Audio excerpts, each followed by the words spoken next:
comunión del Señor. Y quiero por favor pedirle que vamos a la palabra del Señor, Génesis capítulo 17.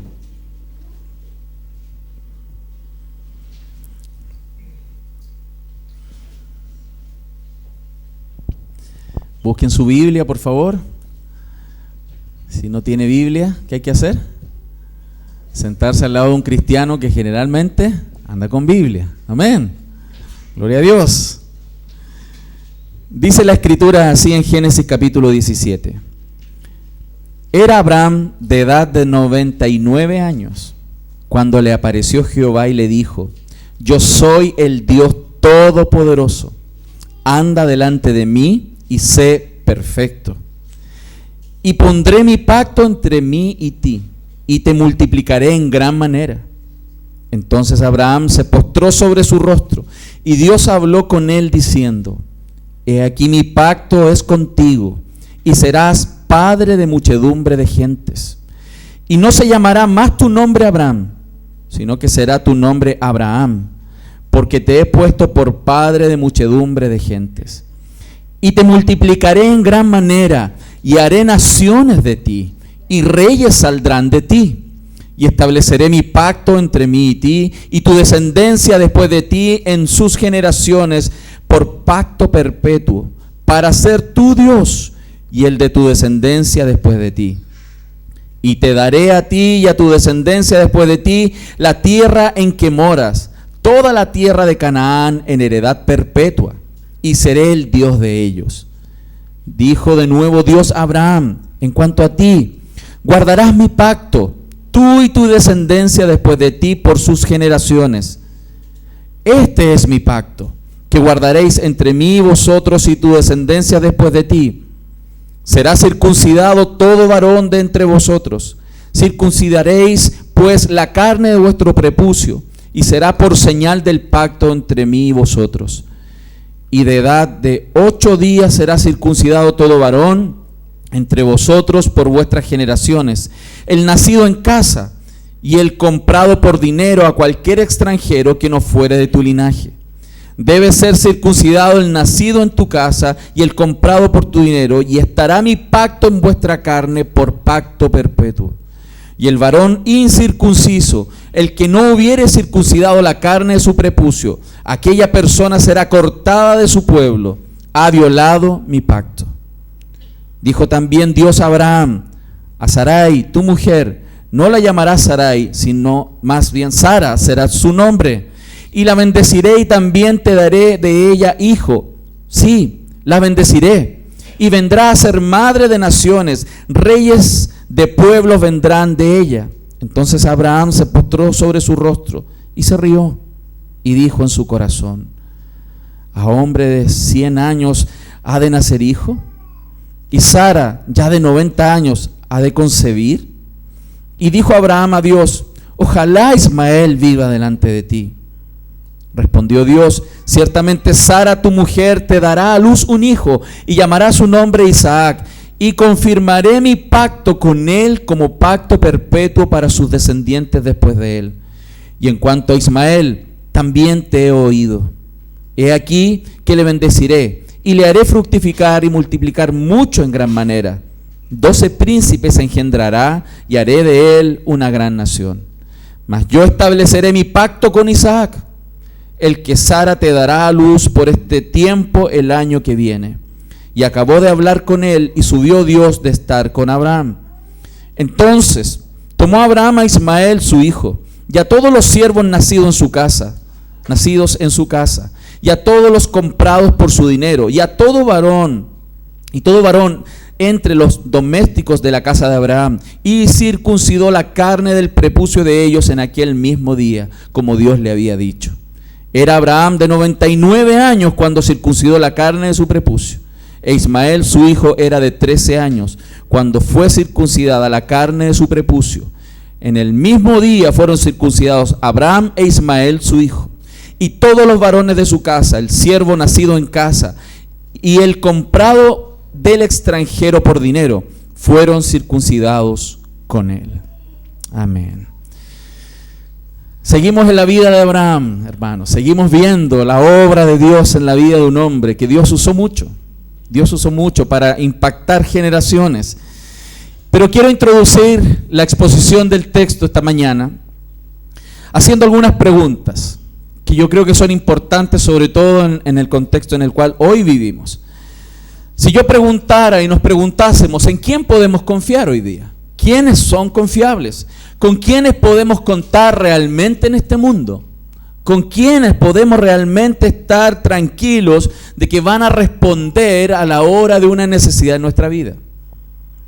Hoy día más que nunca la gente no confía en otros. La desconfianza está creciendo en muchos lugares, en muchos ámbitos. Las personas no confían en los gerentes de los bancos.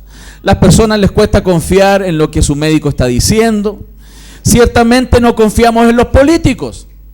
Ya es transversal eso. No confiamos. Entonces, ¿con quién podemos contar? ¿En quién podemos confiar? En esta sociedad contemporánea, ¿quién hoy día permanece fiel a lo que se compromete? ¿Quién? Es difícil pensar en eso, mas la Biblia dice, y sí dice, que hay alguien en quien podemos confiar, y aquel es Dios. Dios es el único, eterno, inmutable y absoluto. Y probablemente nosotros hemos prometido cosas y no hemos cumplido. Y probablemente otros nos han prometido y no han cumplido. Mas Dios no es como nosotros. Dios no miente y no es hijo de hombre para mentir. Dios es fiel a su palabra.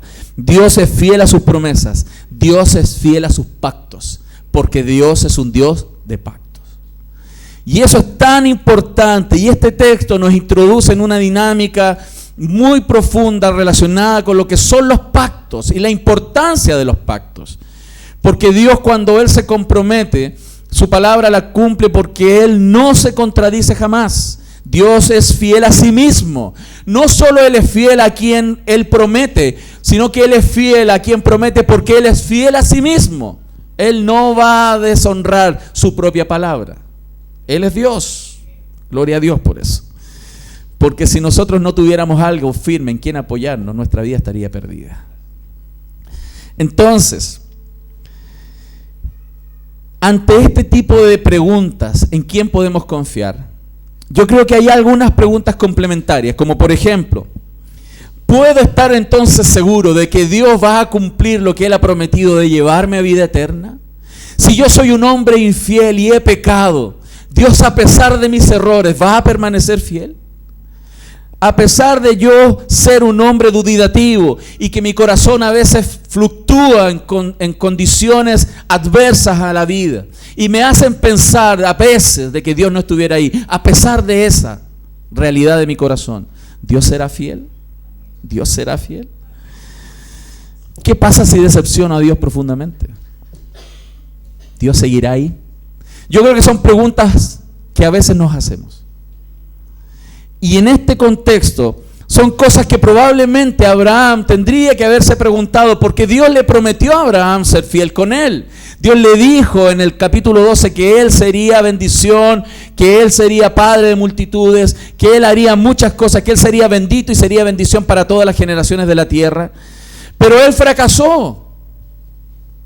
Él tomó un camino alternativo. Él no siguió los preceptos de Dios. Él tomó un camino que él se construyó por la presión, quiera usted, debida, indebida de su esposa, y decirle, ve y tengamos hijo a través de Agar. Él falló al pacto. Abraham falló, fracasó. Y ustedes vieron la semana pasada que eso fue un desastre. Fue un desastre. Lo vemos hasta hoy día. Hasta hoy día. Un desastre.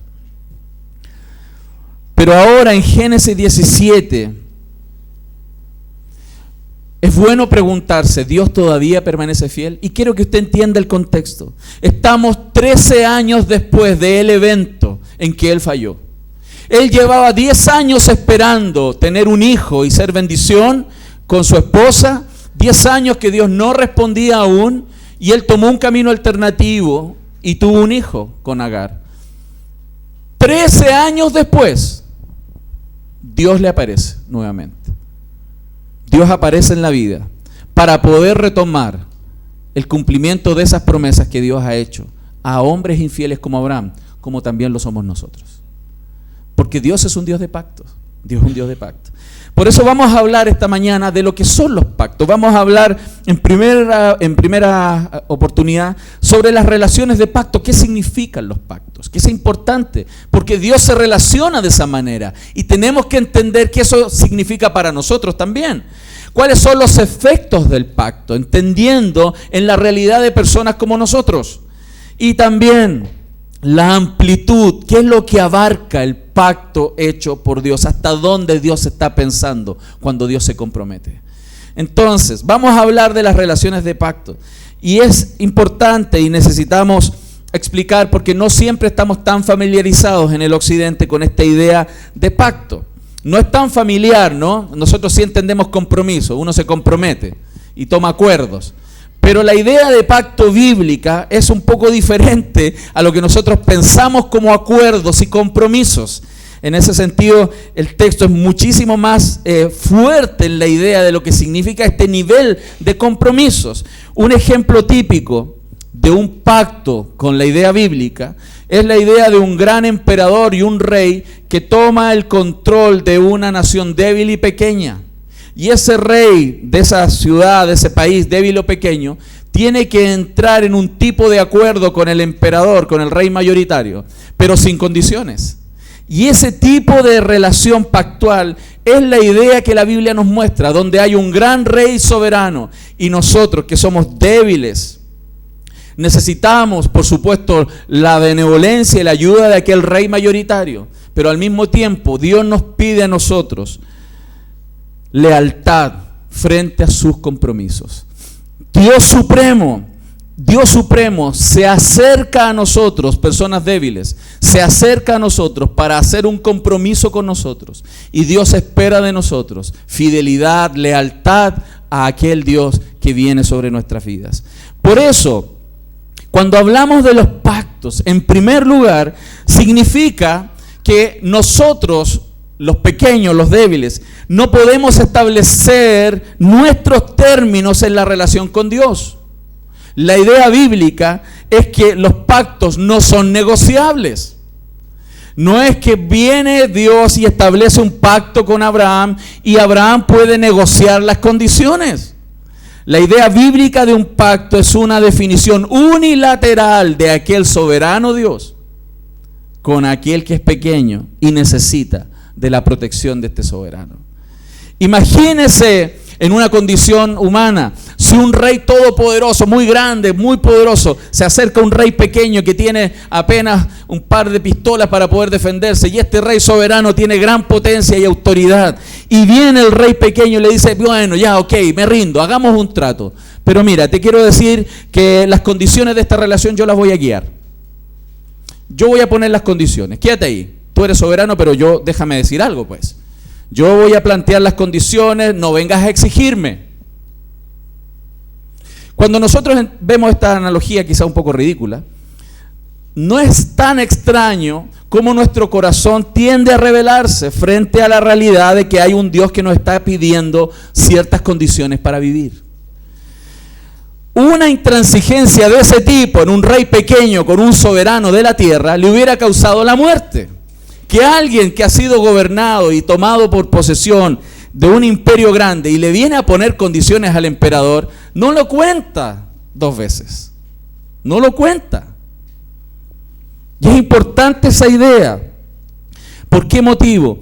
Porque los pactos de Dios son así. No es que los seres humanos venimos delante de Dios a poner nuestras condiciones de la negociación. No es una negociación colectiva nuestra relación con Dios. Y es importante comprenderlo profundamente en nuestro corazón. Y lo digo porque a veces en la vida cristiana uno mismo se ha encontrado con personas que en su relación con Dios comienzan a tener un tipo de relación con Dios de ese sentido. Es como decir, mira, lo que pasa es que yo creo que Dios no es tan así. Mira, no sé, yo creo que Dios es así, Dios es asá, entonces no creo que Él vaya a reaccionar, es que Dios es amor. Y ellos van argumentando y trabajan su pensamiento, sus argumentos, para establecer un tipo de relación con Dios bajo sus condiciones. Y ellos comienzan a condicionar a Dios, al soberano de la tierra, en esta relación. Y ellos arman y construyen una idea de quién es Dios, sin entender quién es Dios, ni cómo Dios se relaciona con los seres humanos. Dios es el soberano de la tierra, que por gracia y misericordia ha extendido su mano sobre nosotros los pecadores. Y es importante entenderlo porque la Biblia es clarísima en ese sentido. Y la falta de conocimiento de nosotros no nos hace comprender qué significan los pactos. Ese tipo de personas que dicen es que Dios no es tan así, Dios es así, y comienzan a definir en su mente quién es Dios. En otras palabras, no quieren que Dios sea Dios. No quieren. Por eso, lo importante en este tipo de relación con el soberano de la tierra no tiene que ver con esto de tratar de entender o cómo a mí me gustaría que fuera Dios, sino como Él dice, ¿quién es Él? Tiene usted y yo la tremenda necesidad de conocer quién es Dios. ¿Quién es Dios? ¿Qué piensa? ¿Qué exige? ¿Y qué hace por nosotros? Y es tan importante. Muchas personas se acercan a la religión, hermanos, hoy día, hoy por hoy, a las iglesias. Se acercan a las iglesias, a la religión, como si estuvieran entrevistando a Dios para un trabajo. Para un trabajo. ¿Y cuál es el cargo? La deidad personal de mi vida. Si cumple las condiciones, ese Dios, de acuerdo al perfil de cargo que yo tengo, que tiene que tener Dios, lo tomo como Dios y lo contrato. Pero si ese Dios no tiene las características del perfil de cargo que yo creo que debe tener el Dios mío, no lo tomo. Y es triste ver eso, porque muchas personas piensan vivir la cristiandad y el evangelio y están engañados. Se están engañando a sí mismos, porque Dios no habilita espacio para que nosotros pongamos las condiciones de la relación. Eso es un pacto. ¿Se entiende, amados? Eso es un pacto. Y es importante entonces entender que no tiene que ver con que si a mí me cuadra o no me cuadra, usando terminología nuestra, ¿no? No es que no me cuadra que Dios sea así. Yo he escuchado eso, me lo han dicho. Es que no me cuadra que Dios sea así. Es que no importa si le cuadra. Es como Dios dice que Él es. Cuando nos acerquemos a Dios con humildad y entendiendo quién es y qué es su pacto, vamos a apreciar la magnitud y la belleza y la hermosura de quién es nuestro Señor. Y que si estamos en pie hoy día aquí, es porque Él es fiel a sí mismo, no a nosotros. Porque si tuviera que depender su fidelidad por cómo somos nosotros, no estaríamos en pie. La gracia y la misericordia de su pacto es lo que nos mantiene en pie. Por lo tanto, hermanos, la idea de pacto en la Biblia es una idea de rendición unilateral, que Él sea el Señor. Nosotros los cristianos decimos, sí, Jesús es mi Señor. Pero esa idea está tan minimizada en el concepto occidental porque no entendemos la idea del soberano, de que Él es el Señor de toda la creación, Él es el dueño. ¿Y cuáles entonces son los beneficios? Lo dice el verso 7 y 8, que Él será su Dios, seré tu Dios, y tú serás mi pueblo.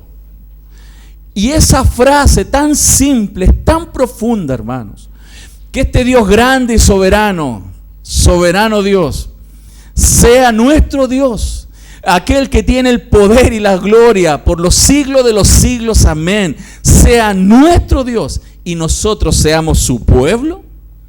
Ese es el privilegio más grande que un ser creado puede tener sobre la tierra y en la existencia humana. Y eso es tan importante. Entonces, si tú y yo no estamos sorprendidos con esta oferta, no hemos entendido quién es Dios. La sorpresa más grande y lo que debiera dejarnos estupefactos es entender que este Dios tan grande y soberano se haya acercado a nosotros y nos haya llamado a salvación. a pesar, entre comillas, de las reglas que Él nos puso, ese acercamiento, esa valoración que nos dio, sin destruirnos. Porque cuando hay un Dios soberano, Él decide, ¿no? Y Él podría haber decidido mandarnos al infierno, mas Él decidió amarnos. Esa decisión soberana debiera nosotros ponernos en una condición muy profunda de humildad y de humildad. Recordemos, hermanos, que desde el jardín del Edén, justamente el rebelarnos contra Dios, el poner condiciones, el trazar nuevos caminos, el resolver distinto a lo que Dios dice en su palabra, causó la caída de la humanidad. Y ese es el problema. ¿Cuál es el problema? ¿Cuál era el problema de Caín? En el caso de Caín, él pensó, cuando él se molestó por la ofrenda, él pensó en su mente que Dios tendría que haber aceptado su ofrenda. Él estaba molesto porque la ofrenda de Abel, Dios le agradó. Y él estaba molesto en su corazón porque a Dios no le recibió la ofrenda que él traía. Pero él pensó que Dios debería haberlo aceptado sin importar la actitud de su corazón. O sea, aquí te traigo la ofrenda, da lo mismo mi actitud. Eso pensó Caín, que para Dios le daba exactamente lo mismo la actitud con la cual venía delante de él. Es como si pensara: tu trabajo, Dios, es aceptar mis sacrificios. Ese es tu trabajo. No tienes que elegir, sino solo aceptarlo. Esa idea está implícita en esa narrativa. Él tendría que Dios aceptar cómo Él se acercaba a Él. Ese fue también el problema en la Torre de Babel. ¿Cuál fue el problema en ese momento? Las personas trabajaron juntos y quisieron construir y regresar a Dios, a los cielos, y hacer su nombre, a pesar de lo que Dios pensaba. Y los seres humanos tenemos esa tendencia, hermanos, a no sujetarnos a la verdad de la soberanía y la grandeza de nuestro Señor. Si mi propia justicia, mi razonamiento, mi prudencia, como dice la Biblia, es todo en lo cual yo baso mi relación con Dios, y mi relación con Dios no es la palabra de Dios y como Dios dice que Él debe ser adorado y seguido, estamos cometiendo un error profundo. No hemos comprendido lo que es un pacto delante del Señor. Y en Cristo nosotros, dice la Escritura, tenemos un nuevo pacto. No deja de ser un pacto, sigue siendo un pacto, lleno de grandísimas promesas. Gloria a Dios por eso. Mas a pesar de que tiene grandísimas promesas, no significa que no tiene restricciones del pacto.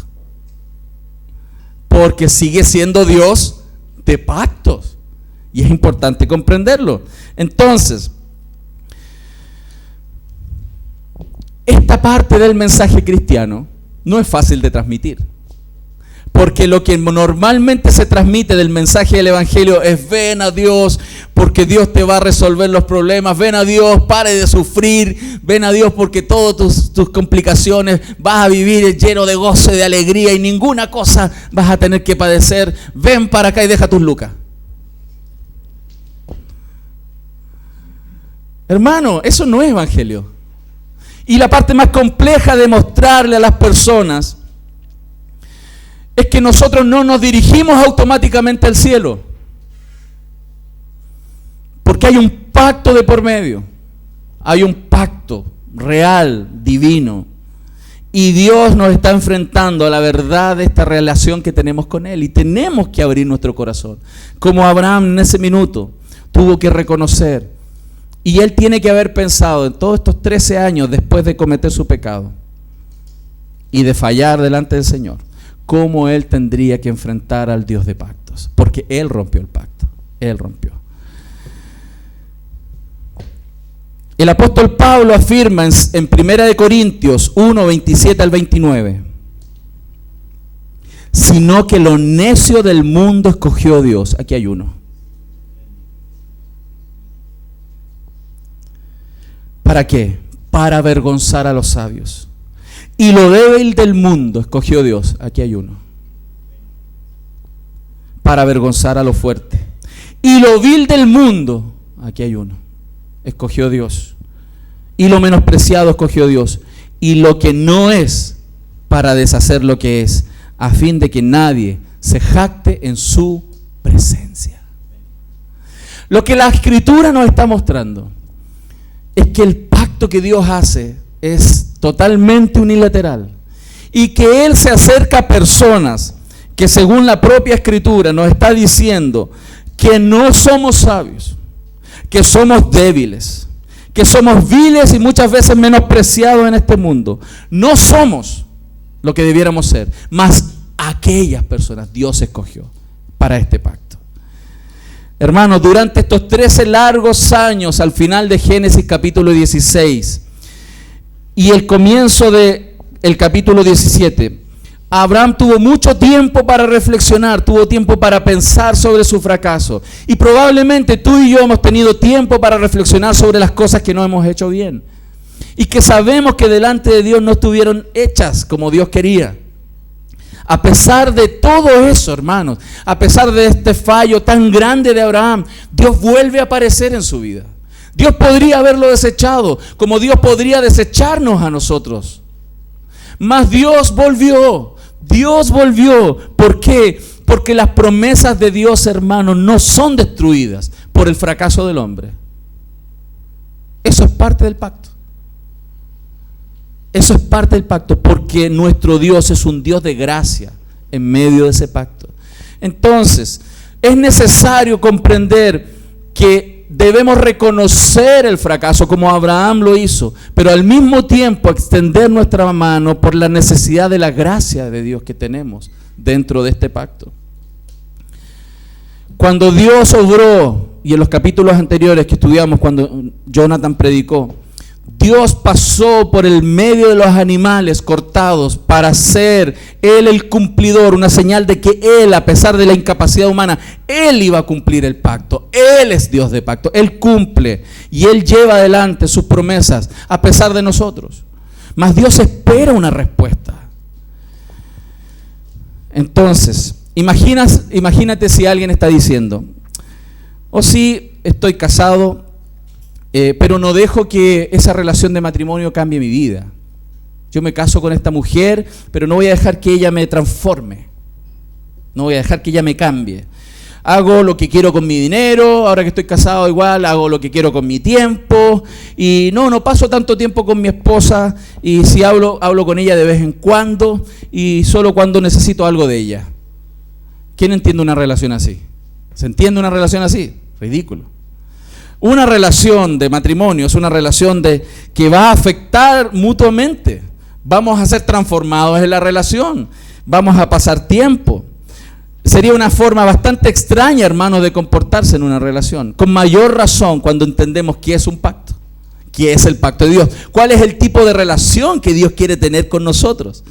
Entonces, lo que Dios le está diciendo a Abraham, que Él sería su Dios, que Él entraría a su vida y lo cambiaría por completo.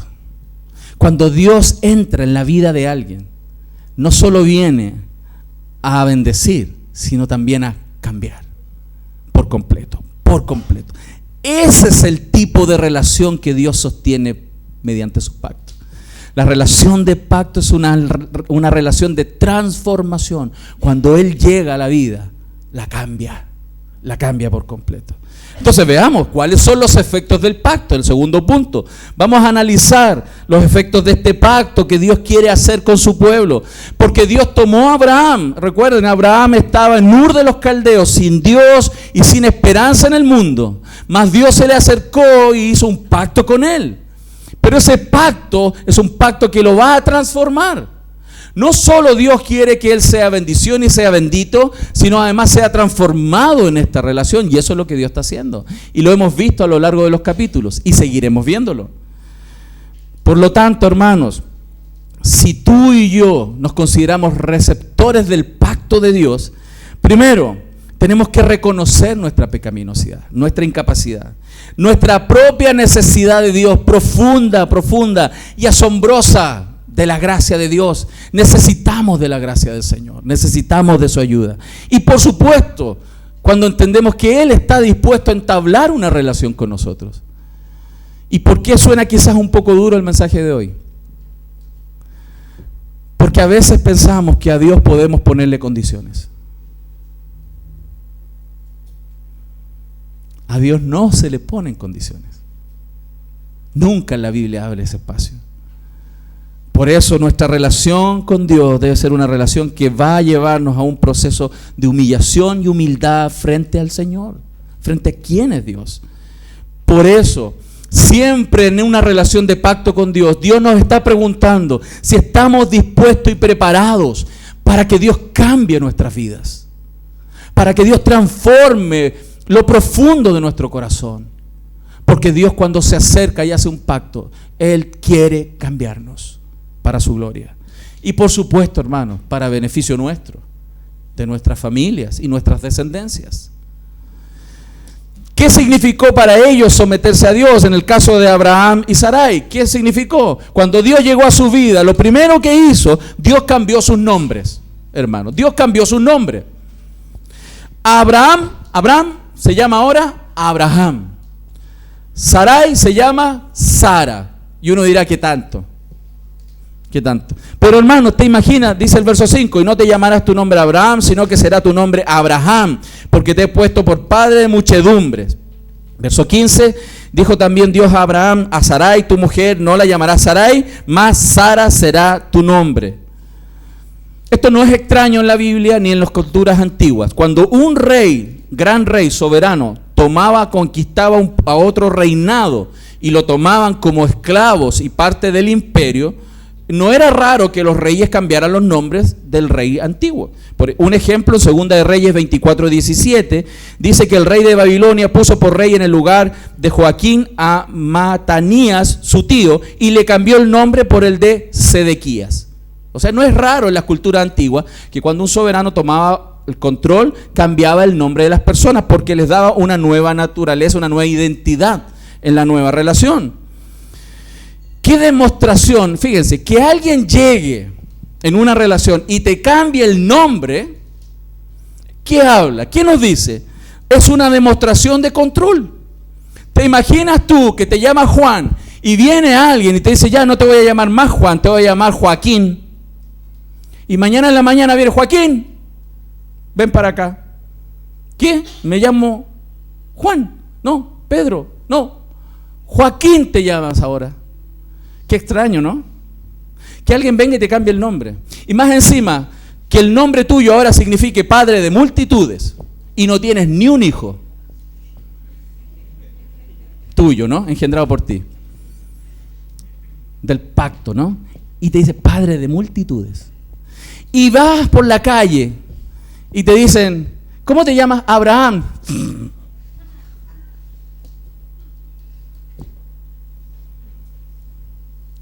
Y pasar las vergüenzas de ese cambio de nombre. Y que más encima cuando alguien te pregunta, ¿y quién te cambió el nombre? Dios. Ah, ya. ¿Se está dando cuenta usted que estos ejemplos que parecen tan... le cambió el nombre.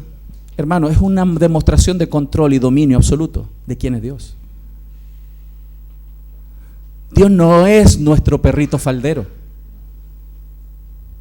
No es la pulserita de 7 poderes, ni la lámpara maravillosa que puedo frotar para que me bendiga cuando yo quiero. Dios es Dios. Y Él viene y cambia el nombre, porque Él quiere. ¿Qué pasaría si fueras a trabajar el lunes por la mañana y le dijeras a tus compañeros que te cambiaron el nombre? ¿Qué reacción obtendrías de tus compañeros de trabajo? ¿Se imaginan? ¿Ok? Que vaya y le dice, ya no me llamo así. Lo más probable es que la gente diría, ¿en qué culto extraño te metiste?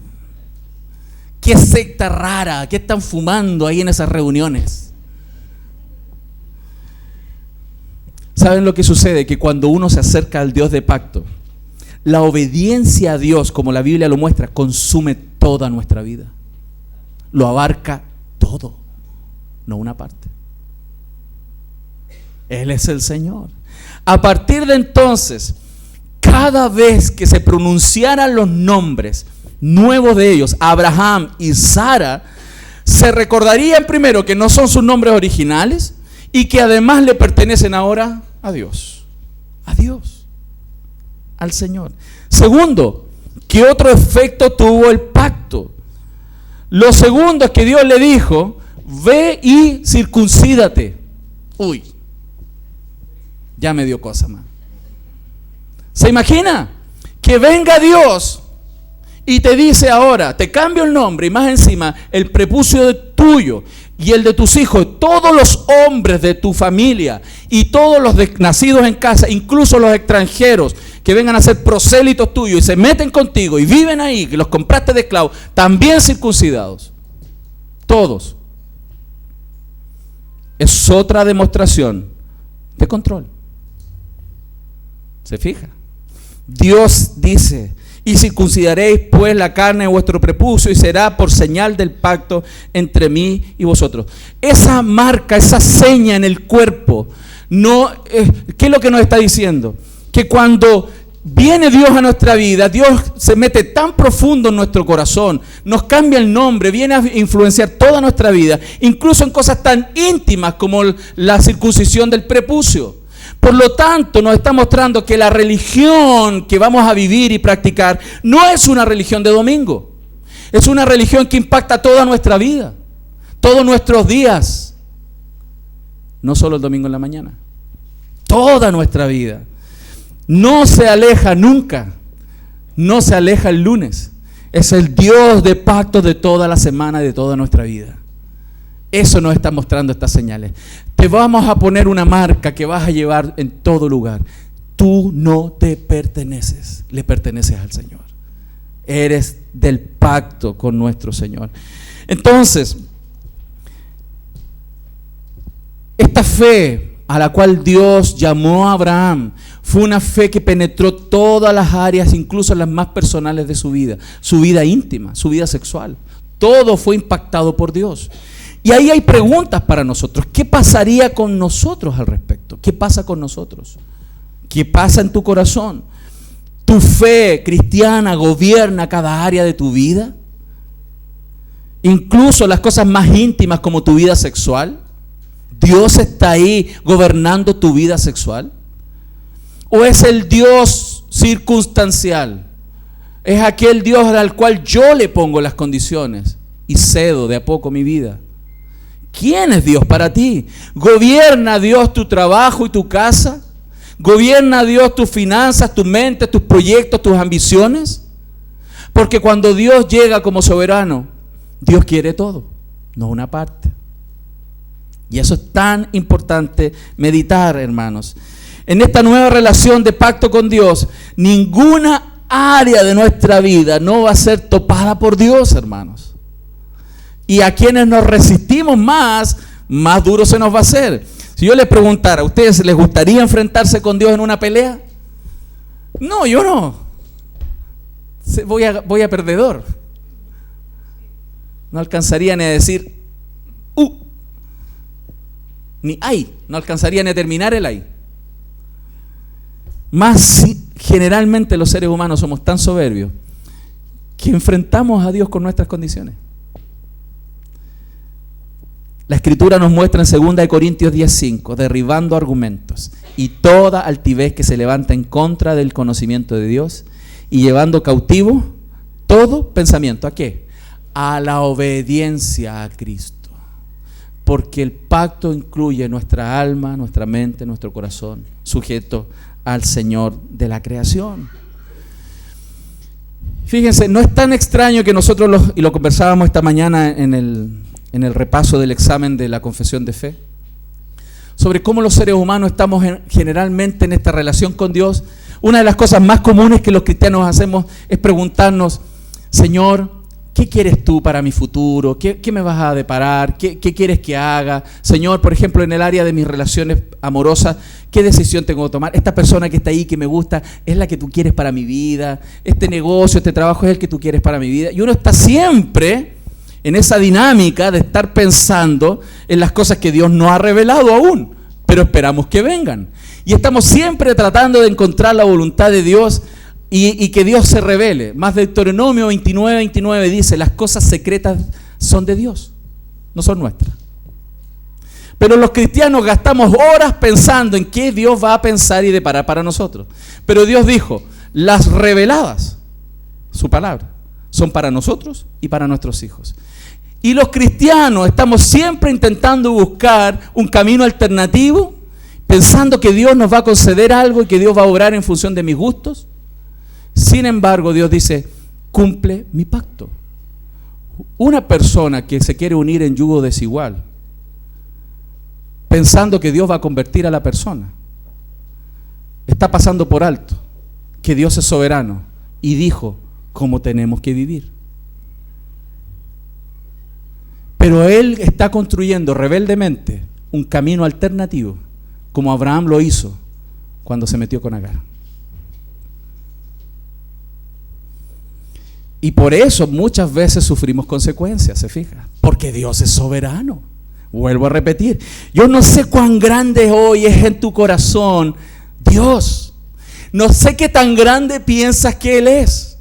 No sé qué tan grande y soberano piensas que es Él. O a lo mejor tienes una idea de Dios de un viejito bonachón que siempre, que la mamá le dijo que no le diera dulce antes del almuerzo, pero que Él igual te va a dar un dulce. Escondido de la mamá. Dios también te va a dar un dulce. Dios no es así. Lo dice su palabra. Por eso es tan importante que comprendamos, hermanos, que el cristianismo es una rendición total al Dios de pacto. Es una rendición total. Es levantar la bandera blanca siempre, hermanos, siempre. Es una relación, y aunque nos cueste digerirlo, y voy a usar palabras duras esta mañana para, con la gracia del Señor, hacer reflexionar nuestros corazones. Es una relación tan absorbente. Wow, como que a gente no le gusta eso. Ay, no quiero que esto me absorba. Yo me congrego cuando quiero. Yo hago lo que Dios dice cuando me da la gana. Pero la Biblia muestra que el Dios de pacto trae una relación tan absorbente que controla cada área de nuestra vida. Por lo tanto, la circuncisión no fue simplemente, hermano, lo que Dios le estaba pidiendo a Abraham, no fue simplemente una prueba dolorosa del compromiso espiritual que Abraham hizo. No es como, aquí le vamos a marcar la oreja, le vamos a poner un aro, para que quede marcado y se note que tiene un compromiso, ¿no? Un piercing. Dios no vino a ponerle un piercing para que se note el compromiso espiritual que Él tomó, sino es una marca tan profunda e íntima, que está marcando lo más profundo e íntimo de una persona. Génesis del capítulo 15, cuando vimos las semanas anteriores, mostramos y se veía, ¿cierto?, esta idea de los animales partidos, que es una de las representaciones gráficas del pacto. ¿Por qué? Porque cuando Dios se acerca al pacto, Él dice que Él, a pesar de que nosotros no cumplamos el pacto, Él va a cumplirlo. Él lo cumplió, Cristo lo cumplió por nosotros. Esa es una señal del pacto. Pero ahora en el 17 está mostrando la otra área del pacto, donde dice, ok, yo cumplo el pacto por ti, mas ahora tú cumple tu parte. Génesis capítulo 15 muestra a Él el cumplidor del pacto, mas ahora está diciendo, vive de acuerdo a la ley de mi pacto. Es una demanda el capítulo 17. Ok, yo te perdoné, Abraham. Ese error, ese pecado tan grave que cometiste, yo te perdoné y yo me uní contigo a pesar de ti, a pesar de que tú, Agar, Abraham, te metiste con Agar y tuviste un hijo fuera del orden que yo dije. A pesar de eso, yo sigo fiel a mi pacto. Y por eso se apareció de nuevo con Abraham 13 años después y decirle, aquí estoy de nuevo. Aquí estoy de nuevo para levantarte y hacer de ti una gran nación y bendecirte y que seas bendito, porque Él es fiel. Más el capítulo 17 ahora dice, ahora ok, yo hago eso, yo te amo, yo te demuestro mi pacto, mas tú respondes frente a mi pacto. Desde lo más profundo. En el capítulo 15 entonces vemos esta demostración gráfica de la maldición de un pacto roto, simbolizada en el corte de los animales y Dios pasando ahí por el medio. Sin embargo, entonces, como decía recién, Génesis 17 es un signo de juicio aplicado en el cuerpo de Abraham, en el órgano reproductivo de Abraham. Algo tan sensible. Y eso es señal que si Abraham no cumplía el pacto, su descendencia podría ser cortada de la tierra. Dios ahora pone reglas. Yo cumplo el pacto, pero quiero ponerte una señal ahí, en un lugar. Hermano, le cortó el prepucio y nos está poniendo ahí una señal que en ese punto de donde viene tu descendencia, si tú no eres fiel a mi pacto, podemos, como decirlo figuradamente, cortar más arriba y se acabó tu descendencia. Y tu descendencia es cortada sobre la tierra. Esa señal dura, difícil, es lo que la Escritura nos está mostrando. En la cruz, hermanos, Él vino a cumplir todas las partes. El juicio por el pecado, pero también a cumplir el pacto. Esto es tan hermoso, hermanos, lo que Cristo hizo y que nos muestra en Génesis 15 y Génesis 17 por Abraham. Es lo que Cristo hizo en la cruz. Cristo en la cruz vivió y cumplió el pacto, pero también en la cruz Él pagó por nuestros pecados. Al igual que Dios lo hizo con Abraham, siendo Él el pagador del pacto, pero al mismo tiempo el cumplidor del pacto. Es tan hermoso. Cristo fue cortado por nuestros pecados, lo que permite que nuestra relación con Dios, amenazada por nuestro pecado, permanezca para siempre. Queridos hermanos, lo que hoy celebramos es a ese Dios de pacto, que es fiel a sus promesas, es fiel a pesar de nosotros. Ese Dios demanda una respuesta de nuestro corazón, una respuesta de vida. Y por eso el tercer punto, la amplitud del pacto. Vamos al verso 19. Respondió Dios: ciertamente Sara, tu mujer, te dará a luz un hijo, y llamará su nombre Isaac, y confirmaré mi pacto con él como pacto perpetuo para sus descendientes después de él. Aquí hay una implicación que amplía la idea del pacto. Cuando Dios hace pacto con alguien, esto no solo te afecta a ti, sino también a tu descendencia. Dios afecta y entra en relación también con su descendencia. Yo he escuchado a personas que han dicho: pastor, lo que pasa es que yo quiero que mis hijos sean libres de decidir. Cuando ellos crezcan, que ellos decidan. ¿Han escuchado esa frase por ahí? ¿Qué religión y a quién Dios van a seguir? Que ellos decidan. Yo en mi casa tengo una Biblia y tengo otras cosas más de otras religiones, para que ellos decidan cuando sean grandecitos. ¡Wow! Que falla el pacto. No se trata, hermanos, de que nosotros encontramos una religión que funcione para nosotros, sino que se trata de rendirse a Dios por completo, hermanos. Cuando Dios eligió a Abraham, no solo eligió a Abraham, eligió a toda su descendencia. Por eso nosotros no somos libres de dejar que nuestros niños elijan lo que ellos quieran.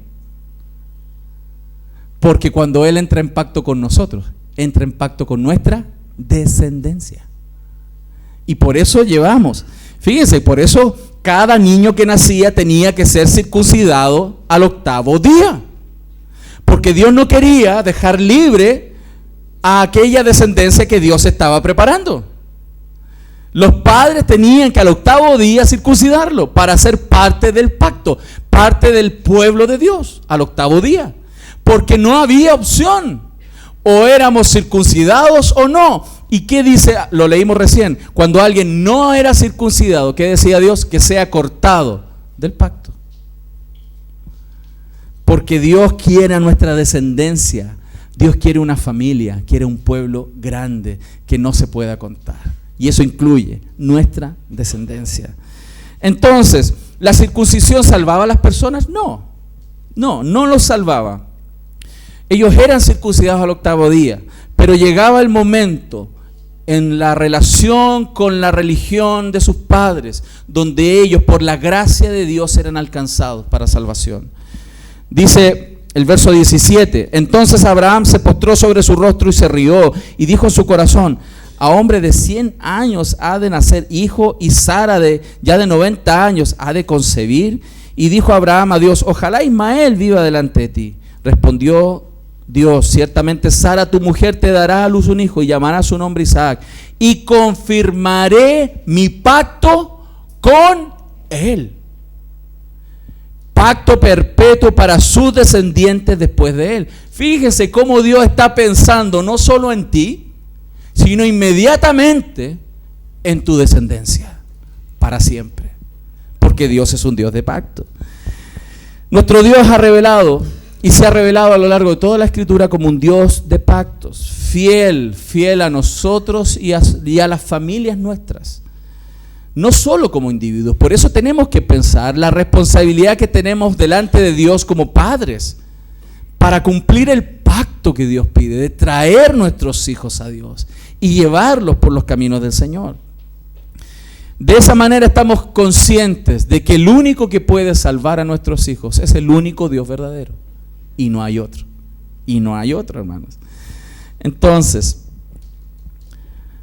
quiero que usted se dé cuenta de la diferencia de la relación de Dios con Isaac e Ismael. Dios bendijo a Ismael. Sí, lo bendijo. ¿Por qué? Por Abraham. Porque Abraham intercedió por Ismael. Le dijo, considera a Ismael. Y Dios le dijo, ok, te escuché. Lo voy a bendecir. Voy a hacer de él una gran nación. Voy a bendecirle. Va a ser próspero en la tierra. Pero mi pacto no es con él. Mi pacto... Por favor, apague el teléfono. Mi pacto no es con él. Mi pacto es con Isaac. Y esto plantea un aspecto difícil. Las personas piensan que estando cerca de Dios, si Dios les bendice, es porque Dios está con ellos para siempre. Ismael es la muestra de lo contrario. Él fue bendecido en la tierra. Dios lo bendijo. ¿Por qué? Por su padre. Pero él no fue parte del pacto y no llegó a la presencia del Señor. La gente se confunde, cree que porque tienen cosas, reciben cosas de Dios, son del pacto. Y no es así. Dios dijo, ¿quiénes son los del pacto? Los de Isaac. Y es tremendo. Porque, hermanos, mucha gente se acerca a Dios por las cosas que Él da. Dios las da, pero pierden su alma. Isaac estaba ahí en el pacto porque su padre siguió al Señor. Y eso, y la gracia de Dios cayó sobre Isaac y toda su descendencia, hasta Cristo, y de Cristo a nosotros, hermanos. No nos confundamos, hermanos, no nos confundamos de qué significa ser hijo de Dios. Y por eso tienes que reflexionar en esta mañana. Y quiero citar a un buen predicador, Martin Lloyd-Jones, que dijo así: tenemos que entender que el cristianismo no fue pensado como un tipo de religión que sana tu cuerpo y te permite dormir por las noches y que hace que dejes de preocuparte. Eso es convertirlo en una religión. El objetivo real es llevar a los hombres a su posición verdadera, que es estar en comunión con su Creador y vivir para la gloria de su Creador. Eso es cristianismo. Y por eso, aunque suena un poco duro el mensaje de esta mañana, hermano, y espero que me siga amando, en Cristo, ¿no? En Cristo. No puedo no esconder la verdad de la palabra del Señor. Usted está delante de Dios todo el tiempo, siempre. Siempre estás delante de Dios. Siempre. Aunque no estés aquí y no hayan hermanos observándote, Dios está frente a ti todo el tiempo. Y Él conoce no solo lo que haces, sino lo que piensas y las motivaciones de tu corazón. Y Él sabe, como también sabe de mí, lo débil que somos, lo fluctuante que somos. Mas Él es un Dios de pacto, lo cual debiera botarnos de rodillas y dar gracias a Dios por la fidelidad que Él tiene con nuestras vidas. Pero al mismo tiempo desafiarnos a arrepentirnos de nuestros pecados. Y preguntarte en tu propio corazón si tú crees que tú eres parte del pueblo de Dios.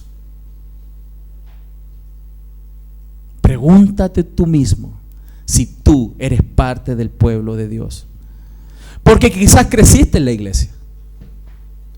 Porque quizás fuiste bautizado y asumes que eres creyente, cristiano. ¿La relación con tu Dios está cambiando tu vida?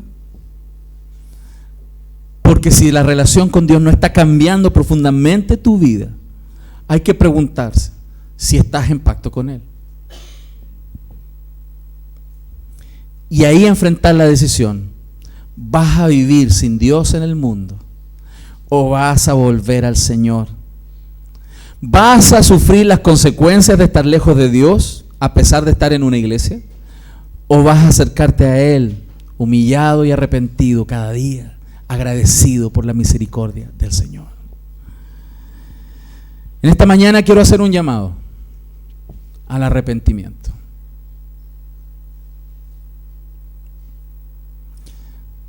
Porque con nuestro Dios soberano no podemos jugar. Él es tan amoroso y misericordioso que nos llama de nuevo a arrepentirnos. Nos llama de nuevo. Cristo hoy es el Señor de tu vida, el Salvador de tu vida. Hoy estás creyendo en Él para salvación y cambiar tu corazón profundamente. O vienes a los rituales eclesiásticos porque es bueno para ti, te sientes mejor. O es porque de verdad Jesús es el Señor de tu corazón. Si hay dudas en eso, hermano, hoy es el día de salvación, dice el Señor.